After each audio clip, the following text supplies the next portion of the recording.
Have you ever stopped to wonder if love, that powerful force so many worship, is truly what it claims to be? Or is it perhaps just a mask for something more primal, our fear of being alone? What if the hand you reach for in the dark isn't about connection at all, but about covering the void you can't yet face? Carl Gustav Jung asked us to perform a thought experiment that feels almost cruel in its honesty. He asked us to imagine our final hour, lying in a quiet room, breath slowing, the world receding. In that silence, one question whispers: did you live your life, or did you merely walk alongside someone else's? We are all born into a script, written long before we draw our first breath. Find someone, fall in love, build a home, grow old together. And when spoken aloud, this story has the rhythm of safety, the melody of tradition. It promises warmth, company, a buffer against the terror of solitude. Yet beneath the surface, something is lost. With every compromise, a dream folded away. With every silenced desire, a piece of the self buried. And as years pass, the soul bends, not out of malice, but in the slow erosion of trying to belong. Until one day it forgets how to stand tall. Jung recognized this, and he dared to speak it. He warned us that individuation, the process of becoming one's true self, cannot survive negotiation with another. Not because love is evil, but because love as society defines it often demands surrender. The truth of who you are cannot be shared with someone who still trembles before their own shadow. To walk the path of authenticity is to accept silence, solitude, and sacrifice. But these sacrifices are not of the self. They are sacrifices of what is expected. Yet society does not forgive such choices. From childhood, we are trained with the same mantras. You are selfish if you choose solitude. You will end up alone. Nobody can be happy without a partner. These phrases ring like inverted prayers, repeated so often they sound like truth. They are not born of wisdom, but of fear, fear that the solitary might reveal another way to live. But what if they are wrong? What if the highest form of fulfillment is not in finding the right person, but in becoming the person who cannot be replaced? A life not built on fusion, but on the fierce independence of a soul unafraid of its own depths. This is not an argument against love. It is a call to choose oneself, even if it means walking through deserts where few dare to tread. In this desert lies the raw terrain of existence. For centuries, cultures across the world elevated the union of marriage as the ultimate goal of life. In 19th century Europe, particularly in the Protestant middle classes, a good marriage was not just desirable, it was moral duty. To remain single was not merely unusual, it was suspicious. Women were branded spinsters, men confirmed bachelors, both considered incomplete, failures in the eyes of their peers. Against this backdrop, Jung's ideas sounded almost heretical. He insisted that solitude was not a defect, but a necessity, not a curse, but a crucible. Think of it. To embrace solitude in such a world is not simply a personal act, it is a rebellion.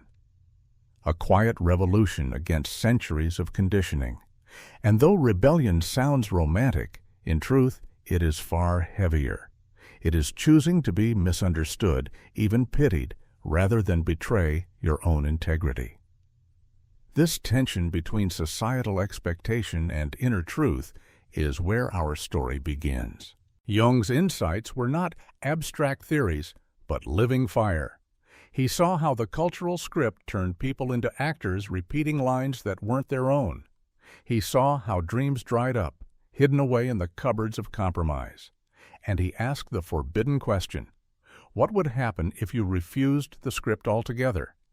From the moment we can walk, society whispers its demands into our ears. At school, fairy tales tell us of princes and princesses whose stories only find meaning once they unite. At home, relatives ask the same tired questions. When will you find someone? When will you settle down? It does not take long before we internalize the lesson that being alone is not just unusual, it is wrong. The message is subtle but relentless. Happiness equals togetherness. Solitude equals failure. Carl Jung, however, pierced through this illusion with a clarity that few dared to voice. He argued that what most people call love is rarely love at all. It is dependency. It is the desperate clutching of one soul onto another, not to enrich life, but to escape it. The partner becomes a shield, a mirror, a distraction from the abyss within. It is not passion that binds them, but terror, the terror of facing their own shadow in silence. Modern psychology echoes Jung's warning. Dependency theory, for instance, describes how individuals often enter relationships not from a place of wholeness, but from lack. They do not approach love as a celebration of self, but as a remedy for wounds they refuse to heal alone. And so the relationship becomes less a union of two strong beings and more a pact of survival, a mutual agreement to hide from themselves in each other's arms. Consider how language betrays this. We say, my other half, as though we were born fractured. We say, you complete me, as if our essence were only half a soul waiting to be finished. Entire cultures have wrapped this idea in poetry, art, and ritual until it seems beautiful, even noble. But Jung saw danger hidden beneath the romance. For to rely on another to feel whole is to build your house on borrowed ground. Look around, and you will see how deeply this narrative shapes perception. The single woman in her 30s is pitied, suspected of coldness or defect. The man without a partner is judged immature, irresponsible, even selfish. Society does not ask whether they are fulfilled, whether they are true to themselves. It asks only why they have not followed the script. To stand outside that script is to invite suspicion, ridicule, even pity. Yet history offers countless examples of those who refused to bend. Emily Dickinson lived much of her life in solitude, penning verses that revealed worlds within silence. Nietzsche, often isolated and misunderstood, wrote of becoming who one is, untethered by the expectations of the herd. Both were judged, pitied, even scorned in their time. Yet their solitude became fertile ground for truths that still echo centuries later. So the question remains, is solitude truly a flaw, or is it the hidden path toward authenticity? Jung believed the latter. He warned us that the illusion of wholeness found in a partner often masks fragmentation. True wholeness begins not in the arms of another, but in the confrontation with oneself, naked, unguarded, stripped of excuses. And that confrontation society fears above all. For if even a few of us learn to stand whole and unafraid in solitude, the fragile scaffolding of expectation would begin to collapse. We would no longer be ruled by inverted prayers of belonging. We would no longer seek completion in borrowed faces. We would, for the first time, belong fully to ourselves. It rarely begins with a thunderclap. Instead, it starts with something so small you barely notice it. A softened opinion, a swallowed word, a minor habit sacrificed in the name of harmony. You tell yourself it is maturity, that this is what partnership requires. But like water carving stone, the repetition of tiny concessions leaves marks you cannot see until years later. And then one day, you look in the mirror and find a stranger staring back at you. This slow disappearance of the self is one of the great unspoken tragedies of romantic life. Jung warned that in the pursuit of belonging, many give up the very essence that makes them unique. They mistake surrender for love, compromise for virtue, and silence for peace, but beneath the quiet surface lies something more sinister, the erosion of identity. Think of it. At first, you bend a little, adjusting your tone to avoid conflict. Then you bend further, suppressing a desire that feels too inconvenient to share. Eventually, the bending becomes habit. You forget where the bending stops, and where you truly begin. What remains is not the vibrant chaos of a full individual, but a compliant character, half alive, shaped more by fear of losing someone than by the courage to stand as oneself. Jung despised this kind of surrender. Not the surrender of selfishness, but the surrender of the soul. For he believed that the human task is individuation, to become whole, to allow the inner chaos to express itself, to let the unconscious speak its truths. Romantic love, as it is often practiced, works in the opposite direction. It demands fusion. It celebrates the erasure of boundaries. Two become one. We are told as though annihilation of difference were the highest virtue. But this union, so praised in songs and vows, too often becomes a prison where the walls are decorated with smiles. Across cultures, mythology has long carried warnings about this silent loss. Consider the Greek tale of Orpheus and Eurydice. Orpheus, unable to bear separation, journeys into the underworld to reclaim his beloved. He is given one condition, to trust and not look back until they reach the light. But doubt overcomes him, and at the final moment he turns, losing Eurydice forever. It is a myth about love, yes, but also about identity. When love becomes desperate possession, when it is driven by fear rather than freedom, it destroys the very thing it seeks to preserve. This is what Jung observed in countless lives, people abandoning their own inner callings, silencing their madness, their creativity, their dissent, all to maintain the illusion of togetherness. They become shadows of themselves, haunted by the dim awareness that something vital has been traded away. And yet society applauds this.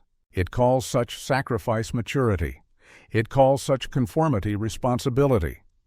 A man who abandons his art to provide is praised. A woman who buries her desires to maintain peace is honored. But Jung would ask, what kind of peace is purchased at the price of the soul? The tragedy is that by the time many awaken to this loss, the disappearance is nearly complete. They have played their role so long that they no longer remember the original script of their own being. They live as actors in someone else's play, unaware that the stage is collapsing beneath them. Jung's answer was radical. To reclaim yourself, you must first dare to be alone. To risk being misunderstood, judged, even abandoned. For only in solitude can the silenced voice within begin to speak again. Only then can you stop being a compliant character and rediscover the wild, unrepeatable essence you were meant to be. Love, in its highest form, should awaken us, not erase us. Yet the way most of us practice it does the opposite. Society's idea of romance is fusion, the two becoming one, a blending so complete that difference itself is seen as a flaw. But Jung's eyes cut through this illusion. He saw how the dream of union too often hardened into dependence, and how dependence quietly suffocated the soul's growth. True love, Jung suggested, is not the sweet surrender of individuality, but the audacity to remain whole while standing beside another, to love while refusing to vanish, to share warmth without abandoning fire. For the essence of individuation, the journey toward becoming one's full self, cannot be outsourced, cannot be dissolved in someone else's embrace. But how rare this vision is. Most do not approach love from fullness, but from lack. They hope to be saved, to be completed, to be lifted out of their own shadows by the presence of another. Yet this is not salvation. It is escape. It is, in truth, a form of fear dressed in affection. Jung warned that one cannot find truth by clinging to another's hand. One must dare to walk into solitude, where mirrors are stripped away and the raw self is revealed. Consider the great thinkers and artists who lived on the edge of solitude. Friedrich Nietzsche, often ill and alone, poured his solitude into words that still wound and awaken us today. Emily Dickinson, nearly invisible in her lifetime, confined to her small room in Amherst, birthed poems that vibrate with cosmic intensity. Their love was not for another person. It was for truth, for creation, for the path itself. They remind us of what Jung called amor fati, the love of one's own fate. And this is where the line between love and self-realization becomes clear. To live authentically is to risk losing applause, companionship, and security. To remain yourself when every force urges you to adapt is a radical act of love, not for another, but for existence itself. Jung believed that until you face your solitude without trembling, you cannot truly love another. Because otherwise, what you call love will always be bargaining, a negotiation to avoid yourself. Ask yourself, when you fall in love, do you seek someone to cherish, or someone to shield you from silence? When you bend in partnership, are you practicing kindness or are you disappearing? The difference may be the distance between life lived in truth and life wasted in illusion. And so Jung's vision is both brutal and liberating. Only the one who has first embraced solitude can love without chains. Only the one who is whole in themselves can walk beside another without fear of vanishing. Marriage is celebrated as the ultimate fulfillment of adult life, a happy ending sealed with rings, photographs, and rituals that speak of permanence. But beneath the laughter at wedding feasts and the tender captions posted for the world to see, Jung discerned another reality. Too often, marriage is not a gateway to freedom, but a subtle confinement, a beautiful cage built from vows and expectations. On the surface, these unions appear peaceful. Two people bound together, sharing burdens, offering comfort, living in apparent harmony. But look closer, and you will see what Jung warned against. Beneath the smiles, there are silences, desires drowned in order to keep the waters calm. Beneath the cooperation, there are concessions so costly that they chip away at the soul. What is sold as partnership can become a pact of emotional survival. I will not disturb your peace if you do not disturb mine. This is not intimacy. It is quiet resignation. History reveals how this cage was forged. For much of human civilization, marriage was not about love, but about survival. In medieval Europe, it was a contract of property and lineage. In Victorian England, a woman's value was tethered to her marital status. To remain unmarried was to risk social erasure. Even in the early 20th century, when Jung was writing, the expectation of marriage was absolute. To choose otherwise was to be branded selfish, eccentric, or defective. Against this backdrop, Jung's insistence that solitude could be the ground of freedom was almost revolutionary. He warned that conventional marriage, when entered without awareness, becomes less a union of equals and more a mechanism of control, an arrangement designed to maintain stability, often at the expense of vitality. The danger lies not in marriage itself, but in its demand for predictability, for routine, for the smoothing away of the very edges that make an individual unique.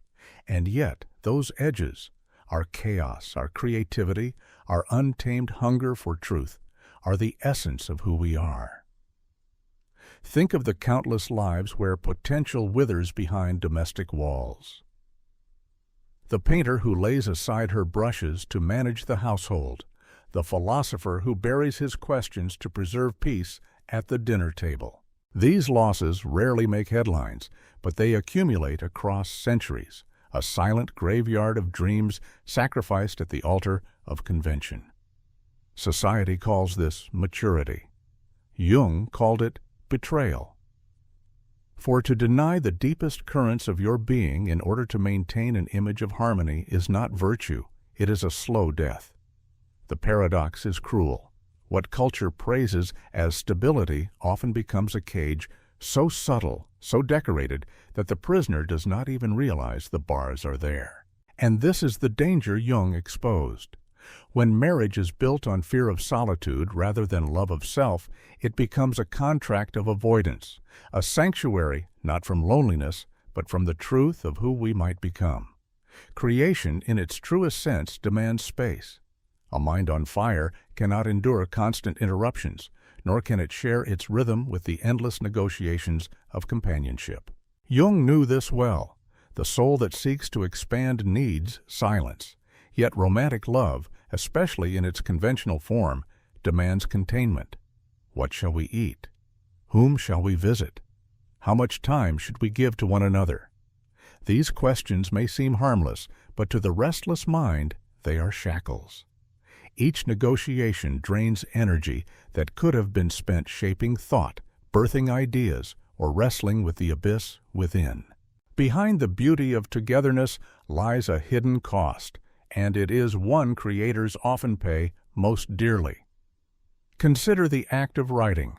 You are on the verge of a revelation, words cascading faster than you can capture them when a call for attention pulls you away. By the time you return, the thread is gone, dissolved into ordinary air.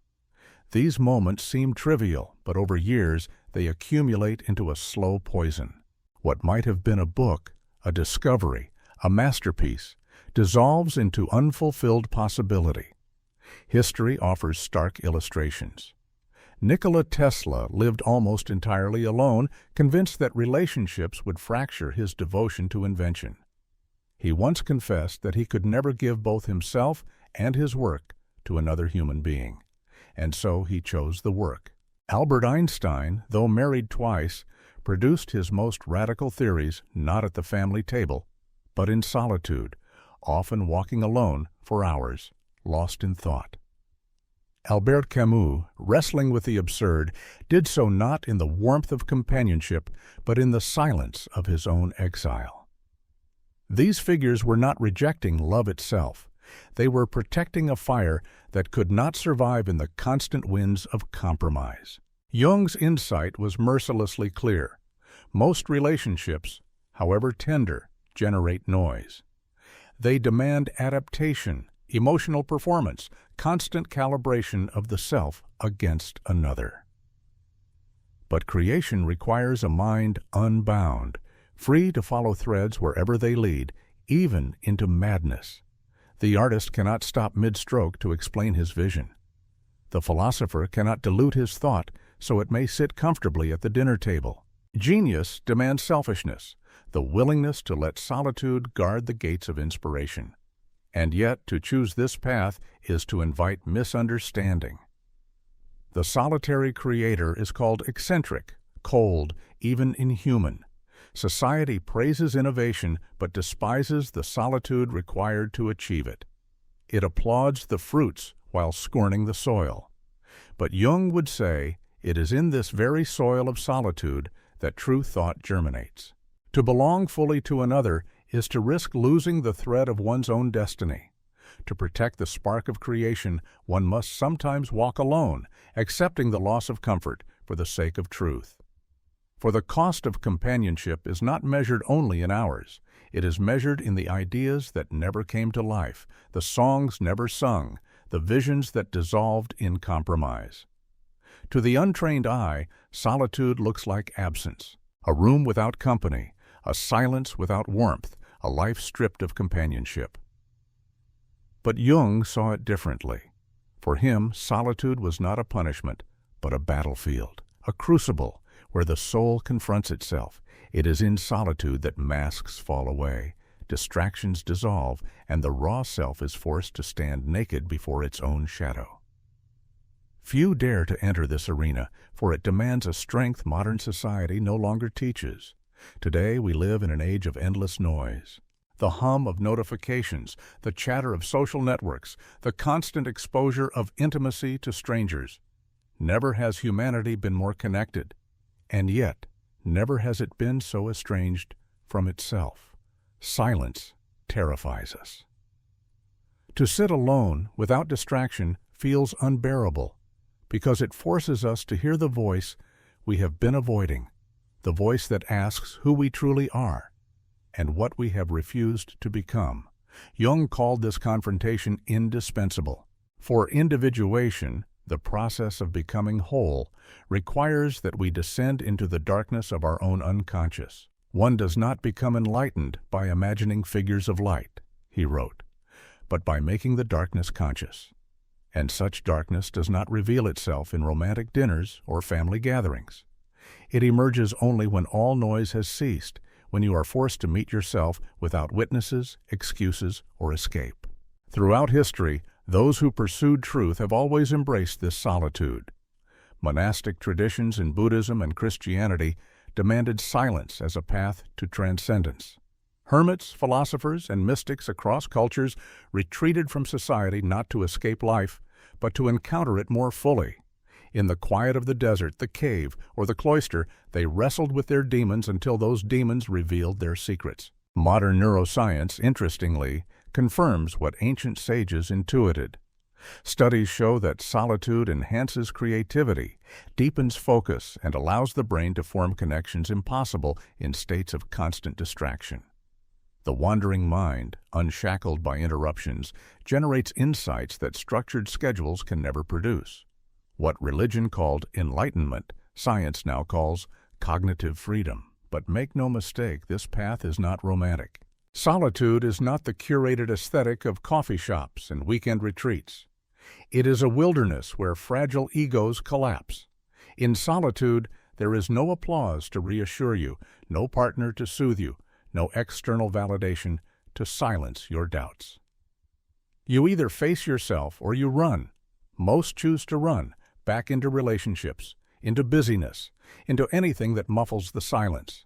Yet for those who stay, solitude becomes transformation. It is here that the self, long buried under roles and obligations, begins to reassemble. Chaos takes shape. Thought turns into vision. Silence becomes fire. Jung believed that only here, in this battlefield of solitude, does one stop living as a reflection of others and begin living as an authentic being. True freedom has never been cheap. It does not arrive with applause, nor does it offer comfort. Instead, it asks for sacrifice, the very sacrifices most people are unwilling to make. To stand free is to stand apart, and with that distance comes loss.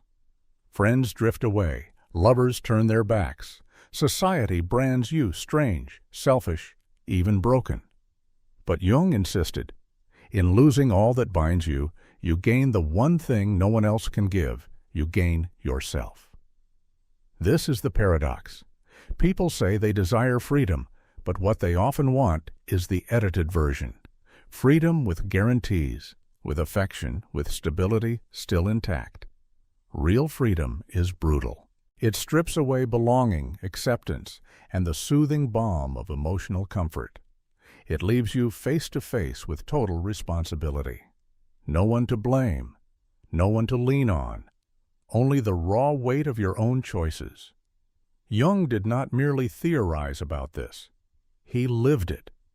After his break with Freud, a rupture that left him isolated from much of the psychoanalytic community, he entered what he would later describe as his confrontation with the unconscious. For years, he immersed himself in visions, dreams, and inner dialogues so intense that he questioned his own sanity. Out of this solitude came the Red Book, a private record of descent and revelation. These were not the writings of a man distracted by social approval. They were the flames of someone who chose truth over acceptance, even if that truth consumed him. It is easy to admire such courage from a distance, harder to live it. For to follow Jung's path is to accept rupture as a way of life.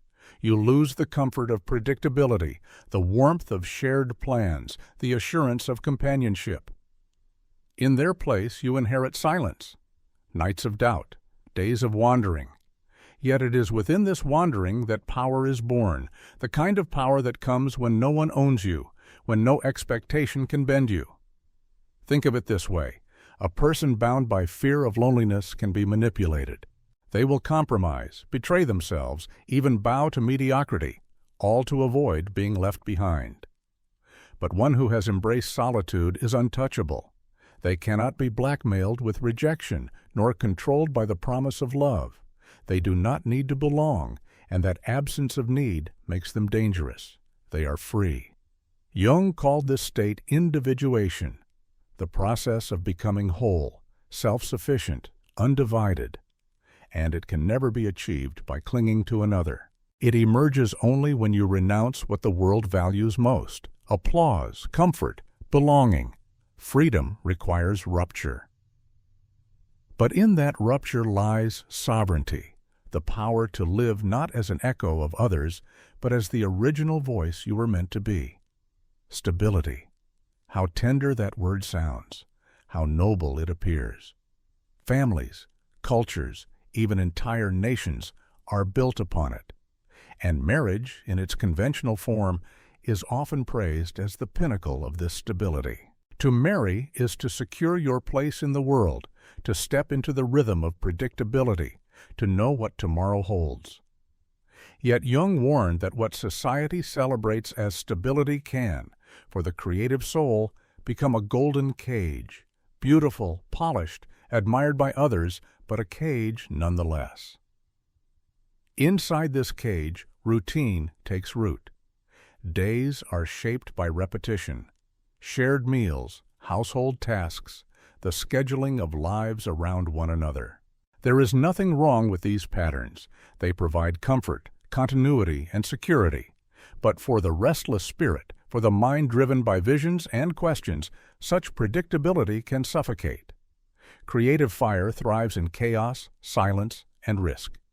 Stability, with its soft edges, smothers the flame without malice. It does not kill at once. It lulls, slowly, gently, until one day the fire is gone. Consider the countless artists and thinkers who wrestled with this paradox. Many entered marriage with the hope of balance, only to discover that the demands of domestic life chipped away at their inner calling. Virginia Woolf once wrote that a woman must have money and a room of her own if she is to write fiction. That room of her own was not merely physical. It was symbolic of freedom from constant compromise. Without it, her genius would have been drowned in the noise of daily obligation. History shows us the invisible cost of stability. How many paintings were left unpainted because the artist prioritized domestic peace? How many books never written because their author spent evenings smoothing over arguments rather than wrestling with ideas? The sacrifice is rarely dramatic. It is incremental, almost invisible. A thought interrupted here, a vision postponed there. Over years, the cumulative loss is vast. Society, however, does not mourn these invisible deaths. Instead, it applauds them. It praises the man who abandons his dream to be responsible. It honors the woman who trades her voice for harmony. It calls this sacrifice noble, but Jung would call it betrayal, the slow, silent betrayal of the self. The paradox runs deeper still. Stability is essential for raising families, for sustaining communities, for building civilizations. Without it, chaos would consume us. And yet, the same stability that sustains society often strangles originality. It is fertile soil for continuity, but barren ground for greatness. Civilizations depend on both, the stability of the many and the solitude of the few. But the few, those called to create, must often walk away from the cage, no matter how golden its bars. For the price of stability, Jung insisted, is often nothing less than the death of the soul's urgency. And for those who feel the pulse of creation within, that price is too high. There comes a moment when the question can no longer be avoided. Whose life are you truly living? For most, the answer is bitter. They live as employees of expectation, caretakers of convention, echoes of other people's desires. They wear masks so long that they forget the shape of their own faces. Jung, however, whispered a dangerous alternative: become who you are. It sounds simple, but it is perhaps the most radical demand ever made of the human spirit. To choose yourself is not a gesture of selfishness, it is an act of survival. Selfishness demands others bend to you. Choosing yourself demands that you refuse to bend against yourself.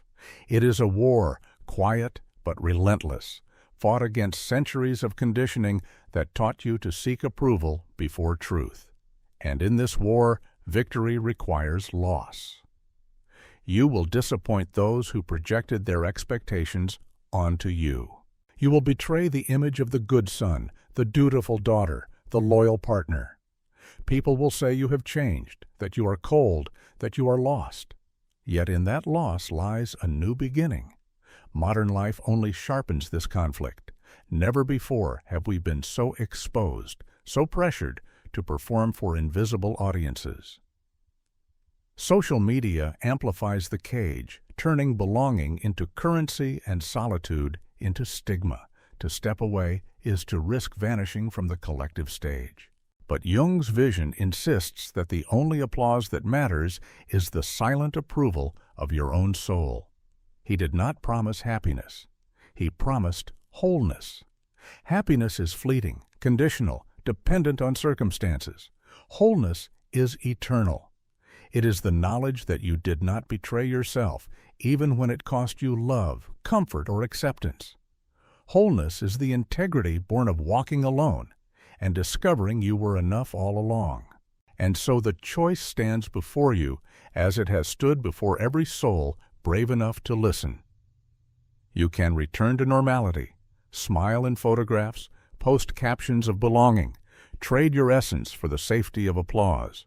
Or you can take the harder path, the one without guarantees, the one that may strip you bare but will leave you whole. Jung's words echo like a challenge across time. The privilege of a lifetime is to become who you truly are. It is not a path for everyone. Most will retreat, preferring comfort to truth. But for the few who dare, the reward is sovereignty. Not the sovereignty of ruling others, but the sovereignty of not being ruled by culture, by fear, by the terror of solitude. In the end, perhaps the greatest act of love is not in clinging to another, but in refusing to abandon yourself. For when you are whole, when you have faced silence without trembling, when you can walk with your own shadow and not collapse, then, and only then, can love cease to be fear and finally become freedom.